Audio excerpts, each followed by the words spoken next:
So the distance and displacement that we talked about is super important, because if we can't figure out that, we cannot figure out speed and velocity, because you'll see that there's distance and speed and there's displacement and velocity. So just don't forget, as we get into these calculations, you are going to have positive values and you're going to have negative values. If it's like a negative 20 meters per second south, then we know that it's moving in, there's 4 options, right? If it's a negative. So it could be left or west. It could also be down or south. If it's a positive value, then we're assuming that it's moving either right, east, up, or north. All right, so as we actually get into calculations, that becomes more of a factor when we actually have positive and negative answers. So just kind of always keep that in the back of your mind. So this is slide number 14. We're picking up with our new stuff with slide 15. And we're going to talk about velocity. If you look over on the side of the board, I have 4 different equations. I have displacement, speed, velocity, and acceleration. I'm going to leave those written up there for you. Those will be up there, the whole unit. You will always be given equations. You'll always be given the triangle that we'll use, and you'll also be given the velocity equals d over t, or displacement divided by time. All right, so you're not going to have to memorize equations. So just let me put you at rest with that. So average velocity is going to be the total displacement divided by the time the displacement took place. Right, so remember, displacement is really just your change in position. If we're talking horizontally, it's your x, and if we're talking vertically, it's going to be a change in y.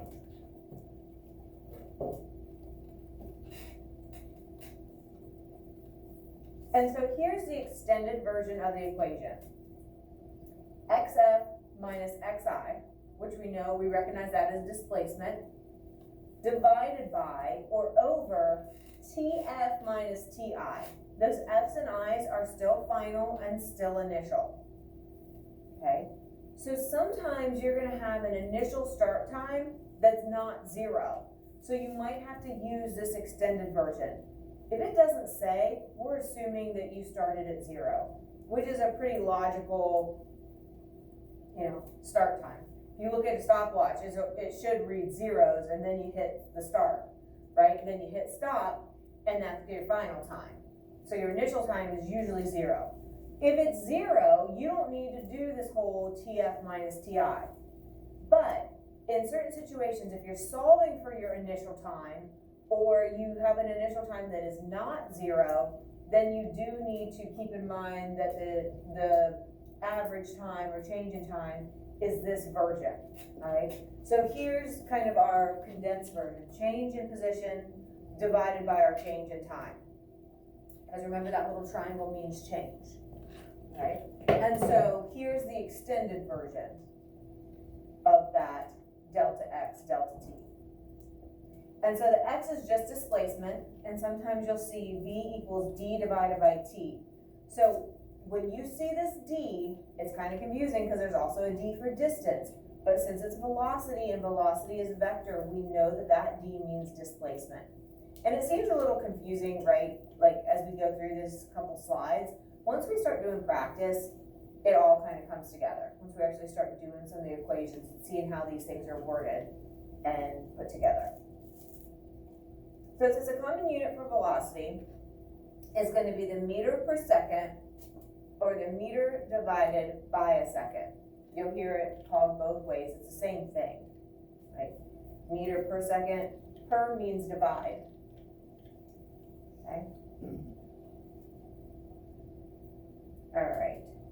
The way that we get this meter per second unit is because our position is going to always be some kind of length unit, which is going to be some version of the meter. And time is always going to be second, minute, hour, week, day, maybe year, right? We know what times are.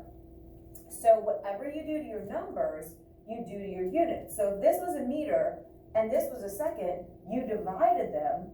That's how we get a meter divided by a second as our units. And the units are going to help key you in and be very helpful as we move forward. All right, so pay close attention. Whatever you do to your numbers, you multiply them, then you'd multiply the units. If you divide the numbers, you divide the units. But it can be any type of length unit. It doesn't have to be the meter. So it could be the centimeter, the millimeter, the kilometer, hectometer, decameter, technically. Any version of the meter would be accepted because displacement is talking length, right? Your initial to your final. So it wants that length. And so you're going to give it in some version of the meter. But then obviously time, any kind of time unit, second, minute, hour, day, year, century, month, could be any of those. Typically we're going to have hours, minutes, seconds. All right, and so something else that you need to keep in mind is that the average velocity is going to be positive or negative depending on the sign of your displacement. So it's not the velocity itself that's actually negative or positive, but it's positive or negative because of whatever your displacement was. So if you're moving left, west, down, or south, again, that'll be a negative displacement, giving you a negative velocity. Because think about it, if you have a negative number that you're dividing by a positive time, you're always going to end up with a negative answer. You will never end up with a negative time. That doesn't make sense. So if you take a negative divided by a negative, that turns into a positive, not to freak you out with too much math, right? But if we know time is always positive, if displacement's negative, then it makes the whole problem negative, giving us that negative velocity. So again, west, south, left, down are going to be negative velocities. And then that time interval is always positive. You can't go back in time. Time only moves in one direction. And so this is positive.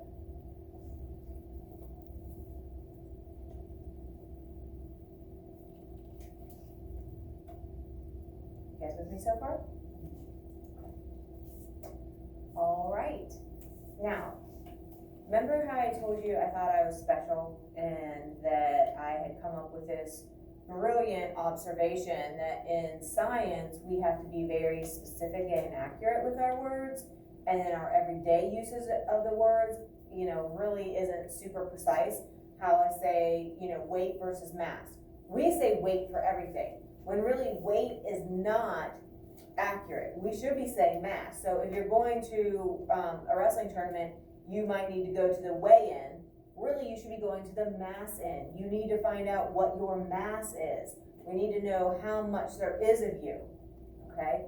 If you're trying to make yourself smaller, you might need to go on a diet, and so you are trying to lose mass, technically, not weight. We're not trying to affect gravity. Weight is what's affected by gravity. So we use it incorrectly a lot in our everyday language. We don't say, I need to lose some mass, I'm going on a diet, right? We need to say, I need to lose some weight. Or maybe I need to gain some weight, right? You need to put on mass, right? And that's what, if we say muscle mass, like I need to bulk up, get some muscle mass. So we say that correctly, but we incorrectly use the word weight. Well, then that one video we watched, the girl started by saying, hey, a lot of times we have to be very specific with our words in science. And I was like, dang it, that was me. I thought I came up with that. I didn't. I'm not that special, I guess. But that's okay. Speed and velocity, it's one of those things that we have to be very accurate while we're using those words in science. We almost always say speed for everything, just like we say weight for everything. We really, a lot of times, are talking velocity, and we will call it speed. In our everyday life, the only time I really hear velocity talked about is sometimes, like if you're talking about like NASCAR, they say they have a high velocity, or like it just sounds like more official and more like special, I guess. We use the word speed for almost everything though, right? But in science, we have to be very specific because velocity is vector. Because it deals with displacement, not with distance. So here's something I want you to look at. So here's our formula for velocity. It's change in position divided by change in time. Or here's the extended version. I want you to remember that velocity is vector, VV. Speed, on the other hand, is scalar. Speed scalar, SS. So it's kind of nice. It has like a little word association. Notice that this D is not for displacement, it's actually for distance. So the variables in speed are distance and time, but the variables in velocity are displacement and time. And you'll even see, sometimes you'll see this as d for distance, or excuse me, for displacement. Sometimes you'll see it as the x. So it's a little frustrating because you see multiple things that are for the same thing. Just realize if you're talking velocity, whether it's a d or whether, if I go back to this triangle, see how here it has d? That d is meaning displacement. You might also see that as an x for position, meaning displacement. So you're gonna just have to, there's no way I can change that or fix it. I didn't make it that way, but I have to at least like show you guys that way so that you realize. Sometimes you'll see a d for velocity for that displacement. Sometimes you'll see that x for displacement. But just realize velocity is always dealing with displacement, no matter whether it gives you the x or it's giving you the d as the variable. Is that totally confusing? Yeah, it is a little bit. And like I said, once we start into these, you're gonna be like, okay, like I got it. But it does take a minute. All right, so average speed is distance traveled divided by time traveled. Distance, not displacement. And remember, distance is scalar, so that's what makes speed scalar, SS. And then average velocity is your displacement divided by your time. And so the main difference between the two is that the velocity values give a direction, which are a vector because of the displacement, and the speed does not give a direction because it's scalar, because you're using that distance. And so within the certain problem, depending on the motion that's described, you could solve for the distance and use that to calculate speed, or you could use the displacement and use that to calculate velocity. So just like with the Penny Lab, if you were given an amount of time that it took you to go from the xi, travel 2 centimeters north, travel 5 centimeters east, and then can't remember if it was like however many back north, right? If you were given a time that it took to do that, you could take your 28 centimeters distance, divide it by that time to calculate your speed. Or you could have taken your 15 centimeters displacement that was northeast and divide that by the time it took you to go from your xi, follow that pathway, and get that penny back to the xf. Okay, so the same motion could be giving you two different speeds speeds and velocities. So that's why we made such a big difference about the distance and displacement. Okay. All right, so SS for speed scalar and VV for velocity vector. Okay, so this is going to be a typical type of speed problem that you're given. And I will be very careful in my problems. If I say I want speed, then I'm talking distance and it's a scalar, so I'm not looking for direction. If I say velocity, I'm looking for displacement, time, right, that direction, right? So I will be very specific. So here we're going to follow along again with our routine when it comes to word problems. We're going to circle what we know, circle what we're solving for, underline what we know. All right, so it says a line can cross a 44-meter field in 2 seconds. How fast is the line running? Here's where you might have to decode. It says fast. We're looking for speed. Okay, so it says a line can cross 44 meters in 2 seconds. How fast? So I'm going to circle what I'm solving for, which is how fast. So it didn't say what's his speed. So sometimes you have to decode, like how we talked about for final. If you're looking for the final position of something, you might be looking for where it stopped, where it ended, right? If you're looking for something as the initial, the words might be, where did you begin? Where did you start? Where was the original? And that would key you in. That's going to be your initial position. So sometimes you have to look for those words that you have to decode because the problem doesn't come right out and use the exact word that we're trying to solve for. So we're solving for speed, but we have to realize that that matches with fast. All right, so it says, what equations do you need to use to do this? Well, we need to use the speed equation. So the speed equation is distance divided by time. And then we're gonna underline what we know, 44 meters and 2 seconds. Now, when we start doing these practice problems, I actually like to code, like put a D there and put a T there, just so when you go back to look at it, you know exactly what variable it is you're looking at, and then you can plug it right in. So, oops.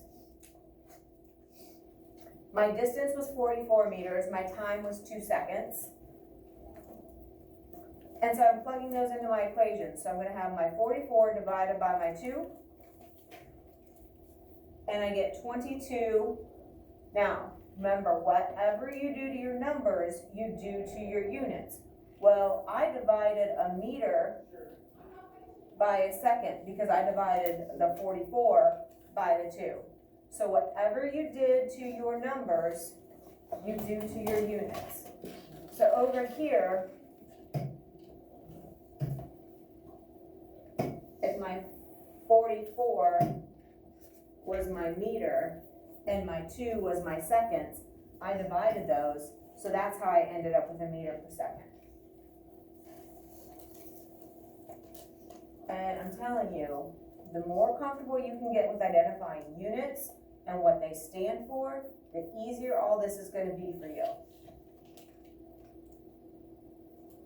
All right, so this takes us to a velocity practice problem. So a student is going to walk 10 kilometers east to school in 2.3 hours. What is his average velocity? So I am going to circle what I'm solving for. And I believe on your paper, is it already circled? Okay. So you're solving for velocity, so we're going to circle it. And then we're underlining the 2 pieces of information that we know. Well, let's do the equation first. So the equation, since we're solving for velocity, if you look over at the board, I have it there, it's d divided by t, or if we're talking position, x divided by t, our change in x divided by our change in t, where really we know that this x is our displacement. And most of the time you will see it used as the x, just so we don't confuse the d with distance. But there will be times in some of the triangles that we're going to use when we're not solving for velocity, but we have to solve for time or for displacement, it will have the d instead of the x. So again, try not to let that confuse you. So we underline the 10 kilometers and notice how it has east, and we also have to underline the 2.3 hours. So the displacement is 10 kilometers east, the time was 2.3 hours, so I need to take my displacement and divide it by my 2.3. So we plug that in and we get 10 divided by 2.3, and we end up with a velocity that is 4.3 kilometers per hour east. And again, we come up with those units because those are the units given in the problem. My 10 was a kilometer and my 2.3 was an hour. So it's not a kilometer and it's not an hour. It's something called this new derived unit of a kilometer per hour. And that's how we get that. And then we have to include east because of displacement. So when I'm looking for a displacement answer, I'm looking for 3 things. The magnitude, which was 4.3. The units, which were the kilometer per hour. And then the direction, which was east. So those 3 things make it vector. Just like vector commits his crimes, right? Have both direction and magnitude. Okay? All right. Let's stop there. I think. Yes. Let's stop there. We have a sports science about speed. Just kind of interesting. Whenever we can see some real life applications of this, it's nice to take a look at. So we are going to watch this.